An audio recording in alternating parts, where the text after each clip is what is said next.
नमस्कार, मैं पूजा। बिहार न्यूज में आपका स्वागत है। आज है 16 नवंबर, दिन रविवार। खबरों की ओर बढ़ने से पहले एक नजर आज की सुर्खियों पर।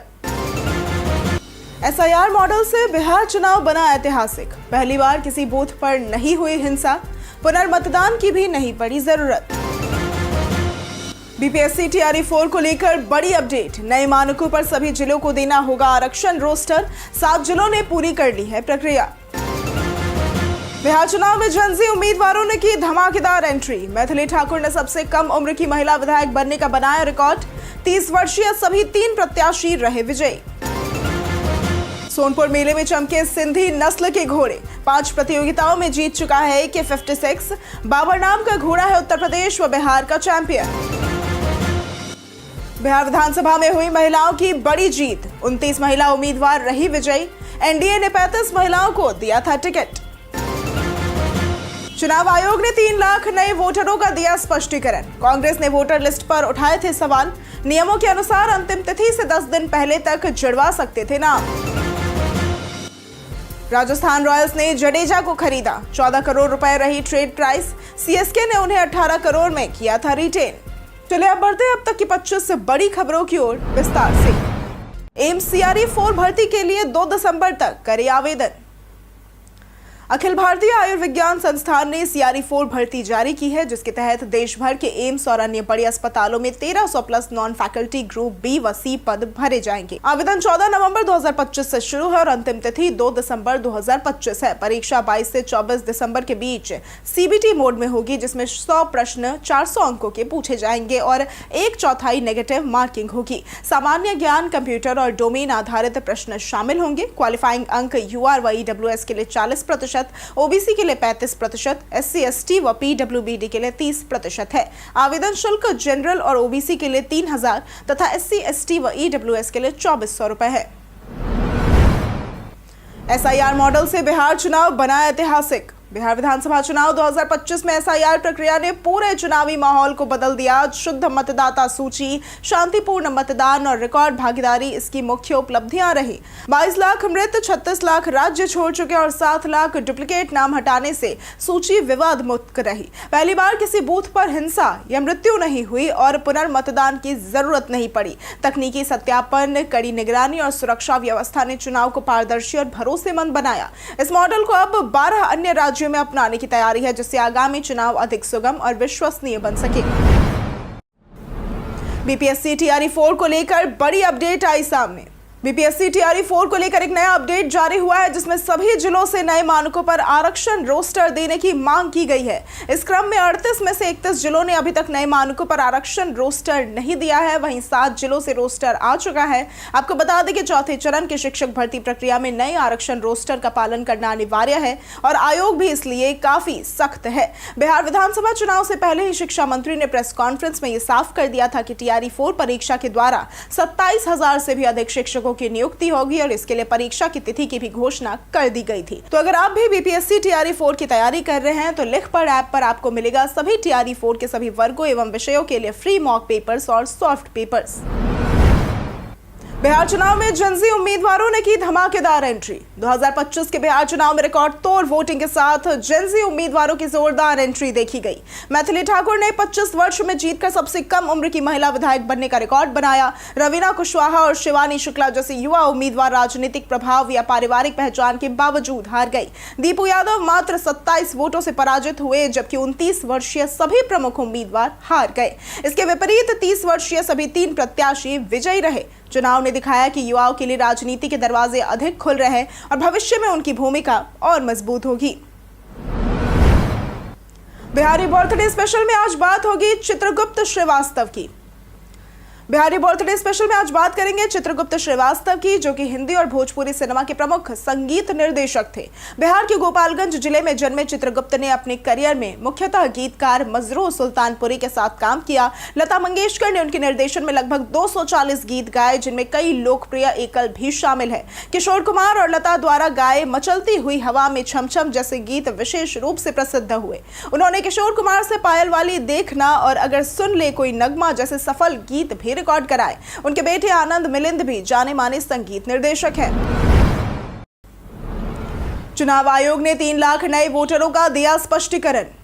बिहार चुनाव 2025 के बाद कांग्रेस ने वोटर लिस्ट में 3 लाख मतदाताओं की बढ़ोतरी पर सवाल उठाए। चुनाव आयोग ने स्पष्ट किया कि 30 सितंबर को जारी अंतिम सूची में 7.42 करोड़ मतदाता थे, लेकिन नियमों के अनुसार नामांकन की अंतिम तिथि से 10 दिन पहले तक नए पात्र नागरिक अपना नाम जुड़वा सकते हैं। 1 अक्टूबर से इस अवधि तक मिले वैध आवेदनों की जांच कर नाम जोड़े गए। इसी प्रक्रिया में लगभग 3 लाख नए मतदाता शामिल हुए, जिसकी अद्यतन संख्या आयोग ने मतदान के बाद जारी प्रेस रिलीज में दर्शाई। सोनपुर मेले में चमके सिंधी नस्ल के घोड़े। बिहार के सोनपुर पशु मेला में पटना सिटी के रुदल यादव के 3 सिंधी नस्ल के घोड़े AK-56, बाबर और थार आकर्षण का केंद्र बने हैं।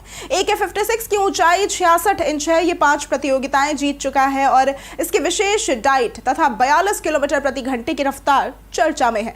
बाबर उत्तर प्रदेश व बिहार का चैंपियन है और अखिल भारतीय रेस में 2 बार प्रथम रह चुका है। थार उबड़ खाबड़ रास्तों पर तेज दौड़ने की क्षमता के लिए जाना जाता है और लगभग 36 किलोमीटर प्रति घंटे की रफ्तार से दौड़ता है। रुदल यादव ये घोड़े सिर्फ प्रदर्शन हेतु लाए हैं, बेचने के लिए नहीं। डीजीपी ने शांतिपूर्ण तरीके से कराई बिहार चुनाव की मतगणना।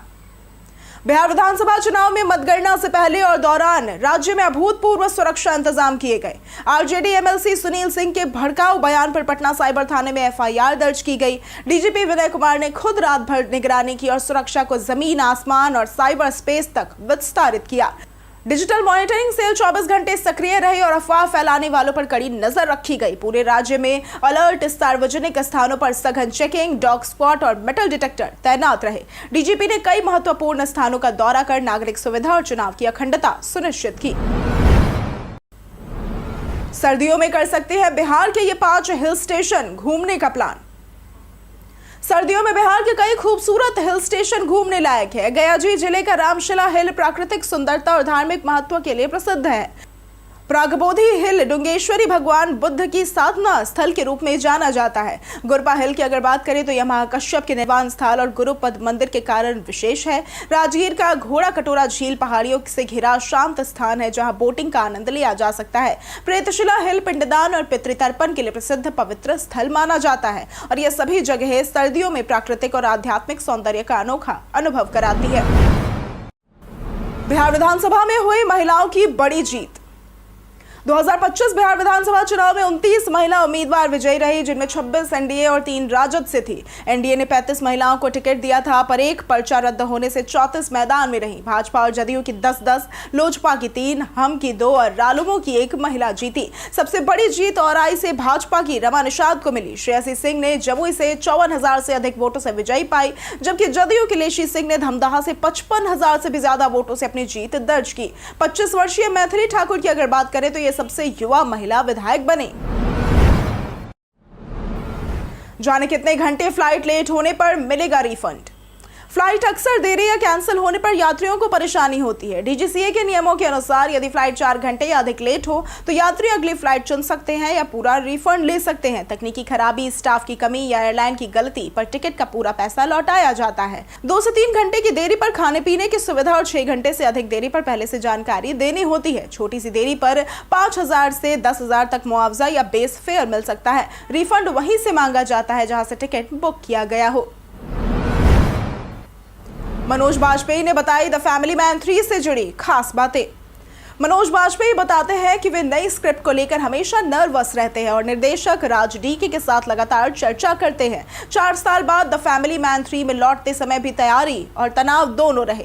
इस सीजन में श्रीकांत तिवारी खुद को बचाने और बेगुनाही साबित करने की चुनौती झेलते दिखेंगे। उनके परिवार और रिश्तों में बदलाव आया है, जबकि जेके के साथ दोस्ती वैसी ही मजबूत है। मनोज को अभिनय का जुनून, नई पीढ़ी के कलाकारों का काम और राज डीके की सोच प्रेरित करती है। निजी जीवन में उनकी बेटी ही उनकी असली बॉस है।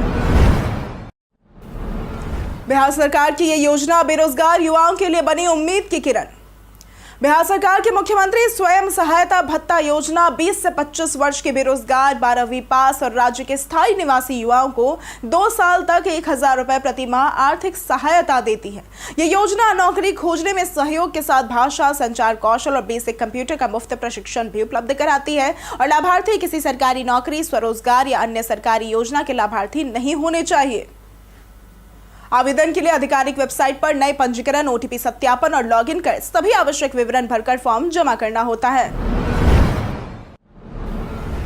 बिहार ने मिजोरम के खिलाफ रणजी टीम का किया ऐलान।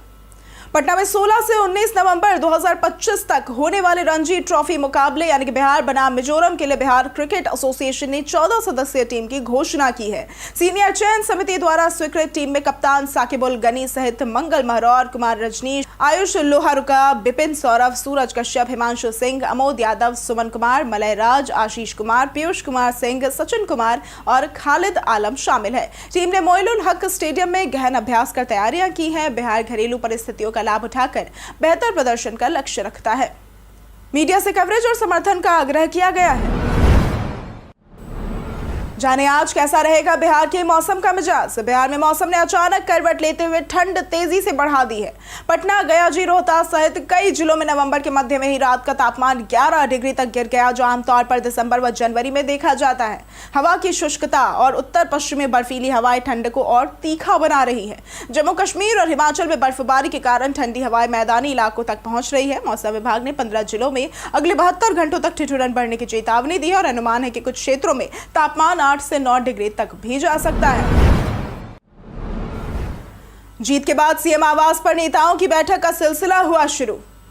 बिहार विधानसभा चुनाव 2025 में एनडीए की ऐतिहासिक जीत के बाद नई सरकार गठन की तैयारियां तेज हो गई है। मुख्यमंत्री नीतीश कुमार के आवास पर जेडीयू और एनडीए घटक दलों के नेताओं की लगातार बैठकें हो रही हैं। बीते दिन चिराग पासवान, संजय झा, ललन सिंह समेत कई नेताओं ने सीएम नीतीश से मुलाकात कर जीत पर धन्यवाद दिया। नेताओं ने स्पष्ट किया कि एनडीए पूरी तरह एकजुट है और नीतीश कुमार ही अगले मुख्यमंत्री होंगे। भाजपा ने भी कहा कि पहले सभी दल अपने नेताओं का चयन करेंगे, फिर सामूहिक रूप से एनडीए विधायक दल का नेता चुना जाएगा, जिसके बाद शपथ ग्रहण होगा। एनडीए की जीत के बाद आरजेडी बोली, गरीबों की बनेगी आवाज।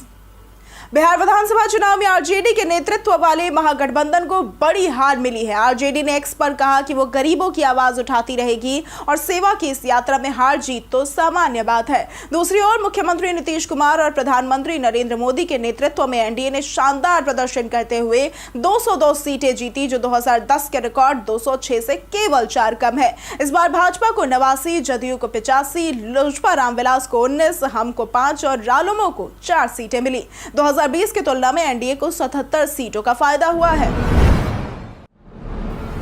चुनावी नतीजों के बाद आरके सिंह भाजपा से हुए निलंबित। बिहार विधानसभा चुनाव 2025 में एनडीए की जीत के अगले दिन भाजपा ने पूर्व केंद्रीय मंत्री और आरा के पूर्व सांसद आरके सिंह को पार्टी विरोधी गतिविधियों के आरोप में निलंबित कर नोटिस भेजा है। लंबे समय से निष्क्रिय रहे सिंह ने चुनाव के दौरान सम्राट चौधरी समेत कई नेताओं पर सवाल उठाए थे और कुछ दागदार उम्मीदवारों को टिकट देने का विरोध भी किया था। वे प्रधानमंत्री मोदी की रैलियों से भी दूर रहे। फरवरी 2025 में उन्होंने आरोप लगाया था कि भाजपा के कुछ नेताओं ने पवन सिंह को निर्दलीय चुनाव लड़वाकर एनडीए उम्मीदवार को हरवाया था। रोहिणी आचार्य ने परिवार से तोड़ा नाता। बिहार में राष्ट्रीय जनता दल की बड़ी हार के बाद यादव परिवार में कलह खुलकर सामने आ गई है। लालू प्रसाद यादव की बेटी रोहिणी आचार्य ने सोशल मीडिया प्लेटफॉर्म एक्स पर राजनीति छोड़ने और अपने परिवार से नाता तोड़ने की घोषणा की है। इसके बाद में एडिट किए गए अपने पोस्ट में उन्होंने लिखा कि यह कदम उन्होंने राज्यसभा सांसद संजय यादव और रमीज के कहने पर उठाया है और वह पूरी जिम्मेदारी अपने ऊपर ले रही है। उनके पोस्ट के पहले और संशोधित दोनों संस्करण तेजी से वायरल हो रहे हैं, जिनमें राजनीतिक और पारिवारिक तनाव साफ झलक रहा है। जाने क्या अब भी नेता प्रतिपक्ष बन सकते हैं तेजस्वी यादव। बिहार विधानसभा चुनाव में राजद का प्रदर्शन बेहद कमजोर रहा और पार्टी 25 सीटों पर सिमट गई, जो उसके इतिहास की दूसरी सबसे खराब हार है। तेजस्वी यादव अपनी सीट बचा तो गए, पर पार्टी के वरिष्ठ नेता हार गए। 243 सदस्यीय सदन में 25 विधायकों के साथ राजद अब भी सबसे बड़ा विपक्षी दल है और इसलिए तेजस्वी के नेता प्रतिपक्ष बनने की संभावना बनी हुई है। 2020 में 75 सीटों वाली राजद को 2025 में एनडीए की प्रचंड जीत ने ध्वस्त कर दिया। महागठबंधन के अन्य दल केवल 10 सीटें ला सके। नई विधानसभा में पक्ष कमजोर दिखेगा और उसका प्रभाव कम रहेगा। एनडीए की जीत पर ओवैसी का बयान। बिहार विधानसभा चुनाव 2025 में एनडीए की बड़ी जीत के बाद एआईएमआईएम प्रमुख असदुद्दीन ओवैसी ने महागठबंधन खासकर अखिलेश यादव के आरोपों को खारिज करते हुए कहा कि बिहार का जनादेश स्पष्ट है और इसे सम्मानपूर्वक स्वीकार करना चाहिए। उन्होंने नीतीश कुमार को बधाई दी और सीमांचल के विकास के लिए रचनात्मक सहयोग देने की बात कही। ओवैसी ने महागठबंधन की तैयारियों पर सवाल उठाए और कहा कि यदि वे बार बार उन्हें जिम्मेदार ठहराना चाहते हैं तो इससे उनकी स्थिति नहीं सुधरेगी। उन्होंने माना कि एनडीए की 200 सीटें उनके अनुमान अनुमान से अधिक आई हैं। जनसुराज के हाई प्रोफाइल उम्मीदवार भी साबित हुए बेअसर। बिहार चुनाव में प्रशांत किशोर की जनसुराज पार्टी का प्रदर्शन बेहद खराब रहा। 238 में से 236 उम्मीदवारों की जमानत जब्त हो गई और पार्टी का कुल वोट प्रतिशत सिर्फ 2% रहा। बड़े प्रचार और भीड़ के बावजूद वोट नहीं मिल पाए। रितेश पांडे, केसी सिन्हा, सरफराज आलम और मनीष कश्यप जैसे हाई प्रोफाइल उम्मीदवार भी तीसरे स्थान पर रहे। सिर्फ मढ़ौरा के नवीन कुमार सिंह दूसरे स्थान पर पहुंच पाए हैं। कमजोर संगठन, जमीनी पकड़ की कमी और सोशल मीडिया केंद्रित रणनीति जनसुराज के खिलाफ गई, जबकि जनता का भरोसा एनडीए पर ही टिका रहा। कई कारणों से दर्ज है भारत के इतिहास में आज की तारीख। 16 नवंबर 2013 को मुंबई में सचिन के क्रिकेट से संन्यास लेने के संकल्प के बाद ही भारत सरकार ने भी देश के सबसे बड़े नागरिक सम्मान भारत रत्न देने की आधिकारिक घोषणा कर दी। 40 वर्ष की आयु में इस सम्मान को प्राप्त करने वाले वे सबसे कम उम्र के व्यक्ति और सर्वप्रथम खिलाड़ी हैं। 1927 में श्री राम लागू का जन्म हुआ था। ये भारतीय सिनेमा और रंगमंच के दिग्गज कलाकार थे। 1931 में आर रामचंद्र राव का जन्म हुआ था। ये भारतीय क्रिकेट अंपायर थे। 1973 में पुलेला गोपीचंद का जन्म हुआ था। ये भारत के प्रसिद्ध शटलर खिलाड़ी हैं। 1930 में मिहिर सेन का जन्म हुआ था। ये भारत के प्रसिद्ध लंबी दूरी के तैराक थे। 1907 में शंभू महाराज का जन्म हुआ था। ये कथक के प्रसिद्धि प्राप्त गुरु तथा नर्तक थे। और आज ही के दिन राष्ट्रीय प्रेस दिवस भी मनाया जाता है। राजस्थान रॉयल्स ने जडेजा को खरीदा। आईपीएल गवर्निंग काउंसिल ने पुष्टि की कि रविंद्र जडेजा को 14 करोड़ रुपए में चेन्नई सुपर किंग्स से राजस्थान रॉयल्स में ट्रेड किया गया। पहले सीएसके ने उन्हें 18 करोड़ में रिटेन किया था, लेकिन ट्रेड के तहत राशि घटाई गई। सैम कुरेन भी रॉयल्स गए, जबकि सीएसके ने संजू सैमसन को शामिल किया। सीएसके के एमडी काशी विश्वनाथन ने कहा कि जडेजा को छोड़ना टीम के लिए बेहद कठिन निर्णय था, क्योंकि वो वर्षों से फ्रेंचाइजी की सफलता का अहम हिस्सा रहे हैं। टीम संरचना और आपसी सहमति के बाद यह फैसला लिया गया। डीपीडीपी एक्ट से मजबूत होगी digital privacy. Digital personal data protection यानी कि डीपीडीपी एक्ट 2023 अब पूरी तरह से लागू हो चुका है, जो लोगों की प्राइवेसी को मजबूत करता है और कंपनियों को पर्सनल डेटा के सुरक्षित इस्तेमाल के नियम देता है। बिना सहमति डेटा कलेक्ट नहीं किया जा सकता और कंपनियां डेटा सिर्फ घोषित उद्देश्य के लिए ही उपयोग कर सकती है। लोग अपना डेटा एक्सेस, सुधार, अपडेट या डिलीट करवा सकते हैं, जिसका जवाब 90 दिनों में देना होगा। डेटा लीक होने पर कंपनियों को तुरंत सरल भाषा में सूचना देनी होगी। बच्चों और दिव्यांगों के डेटा के लिए पेरेंट्स व गार्जियन की सहमति जरूरी है। शिकायतें डिजिटल डेटा प्रोटेक्शन बोर्ड पर ऑनलाइन दर्ज की जा सकेंगी। हम प्रतिदिन आपसे 5 ऐसे जरूरी सवाल और उसके जवाब बताएंगे, जो कि बीपीएससी, बिहार पुलिस, दारोगा समेत एसएससी जैसी अन्य प्रतियोगी परीक्षाओं में काम आएंगे। सवाल इतिहास, बिहार स्पेशल, विज्ञान, करंट अफेयर्स और भूगोल से रहेंगे। पूछे गए 5 सवालों में आपने कितना सही उत्तर दिया, ये हमें कमेंट करके जरूर बताएं। हमारा पहला सवाल है, तीसरी बौद्ध परिषद कहाँ आयोजित की गई थी? ए लुम्बिनी, बी बोध गया, सी पाटलिपुत्र या फिर डी वैशाली? इसका सही जवाब है सी पाटलिपुत्र। हमारा दूसरा सवाल है, इनमें से कौन सा जीआई प्रमाणित कृषि उत्पाद बिहार से नहीं है? ए मगही पान, बी कतरनी चावल, सी शाही लीची या फिर डी कुर्ग अरेबिका कॉफी? इसका सही जवाब है डी कुर्ग अरेबिका कॉफी। हमारा तीसरा सवाल है, बलवंत राय मेहता समिति पैटर्न के अनुसार पंचायती राज लागू करने वाला पहला राज्य कौन सा था? ए बिहार, बी उत्तर प्रदेश, सी राजस्थान या फिर डी हरियाणा? इसका सही जवाब है सी राजस्थान। हमारा चौथा सवाल है, बिहार में तसर विकास योजना किस वित्तीय वर्ष में शुरू की गई थी? ए 2005 से 6, बी 2003 से 4, सी 2007 से 8 या फिर डी 2012 से 13? इसका सही जवाब है डी 2012 से 13। हमारा पांचवा सवाल है, बांगर या भांगर पुरानी जालोड़ मिट्टी है? बिहार के किस क्षेत्र में बांगर मिट्टी का विस्तार अधिकतम है? ए दरभंगा और मुंगेर, बी वैशाली और पटना, सी पूर्णिया और सहरसा या फिर डी भागलपुर और पटना? इसका सही जवाब है सी पूर्णिया और सहरसा। बीते दिन हमारे द्वारा पूछे गए सवाल का जवाब आप लोगों में से बहुत लोगों ने हमारे कमेंट सेक्शन में लिख कर दिया है। जिन्होंने हमारे द्वारा पूछे गए सवाल का जवाब दिया है, उनके नाम है नव्या कुमारी, पंचानंद सिंह, कुमुद पासवान, दयानंद सिंह, चंदन कुमार, राजेश मांझी, सुमित कुमार, अशोक दास, पूजा कुमारी, राम बाबू दास, अनेश्वर चौपाल, राजीव कुमार, मुन्ना प्रसाद, संदीप यादव, रंजीत मिश्रा, मुकेश शर्मा, दिलीप कुमार, लक्ष्मी मेहता, सिमरन कुमारी, विनोद शाह, बलराम मंडल, सोनू कुमार, विजय सिंह, कुंदन यादव, जितेंद्र कुमार, सूरज रॉय, संजीव कुमार, विजय घायल, खट्टर, दुर्गेश कुमार, चंद्रशेखर सैनी, लक्ष्मी कुमारी, जनेश्वर मिस्त्री, सभ्या झा, सूरज कुमार, अभिनंदन कुमार और विभा ठाकुर। इसी के साथ बढ़ते हैं आज के सवाल की ओर। आज का सवाल है, आपको क्या लगता है महागठबंधन की रणनीति में कहां कमी रह गई? जमीनी मुद्दे या फिर नेतृत्व? आप अपना जवाब हमें हमारे कमेंट सेक्शन में लिखकर जरूर बताएं। आज के लिए सिर्फ इतना ही। बिहार की तमाम खबरों के साथ बने रहने के लिए देखते रहें बिहारी न्यूज़। और साथ ही अगर आप यूट्यूब चैनल पर देख रहे हैं तो चैनल को सब्सक्राइब करें, और अगर आप फेसबुक पेज पर देख रहे हैं तो लाइक और फॉलो जरूर करें।